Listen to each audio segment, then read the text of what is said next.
Hi to all అండి. ఈరోజు afternoon మీ person యొక్క ఎనర్జీస్ అయితే ఎలా ఉన్నాయో చూద్దామండి.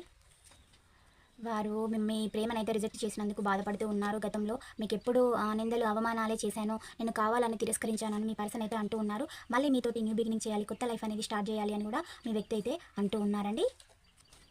దేవుడికి మొక్కుకుంటూ ఉన్నారు. అంటే వాళ్ళు ఏదైనా ప్లేస్ నుంచి జర్నీ చేసుకుంటూ వెళ్ళిపోతారు కదా, లేదా ఏదైనా జర్నీ వెహికల్ పైన ఉన్న ఎనీ వెహికల్ పైన కనీసం మనసులోనైనా ఒక క్షణం తలుచుకొని నా పర్సన్ నా లైఫ్లోకి రావాలని అయితే అనుకుంటూ ఉన్నారండి. అంటే టెంపుల్స్లోకి వెళ్ళలేని సిచ్యువేషన్ ఉన్న వాళ్ళు కూడా ఆ క్షణాన కళ్ళు మూసి ఒక క్షణం అయితే చెప్పుకోవడం అయితే జరుగుతుంది. మీతోటి 100% రీయూనియన్ అనేది ఆ వ్యక్తి కోరుకుంటూ ఉన్నారు. మీతోటి ఉంటేనే వారి జీవితంలో విజయం సాధించినట్లుగా కూడా ఆ వ్యక్తి ఫీల్ అవుతూ ఉన్నారు.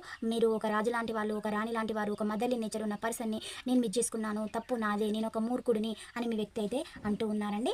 ఈ పాయింట్స్ రెజినేట్ అయిన వాళ్ళే రిసీవ్ అయితే చేసుకోండి, పాజిటివిటీని క్లైమ్ చేసుకోండి, ఛానల్ని లైక్ చేయడం, సబ్స్క్రైబ్ చేయడం అయితే మర్చిపోవద్దు. Thank you for watch. Next వీడియోలో కలుసుకుందాం. బాయ్, సీ యూ అండి.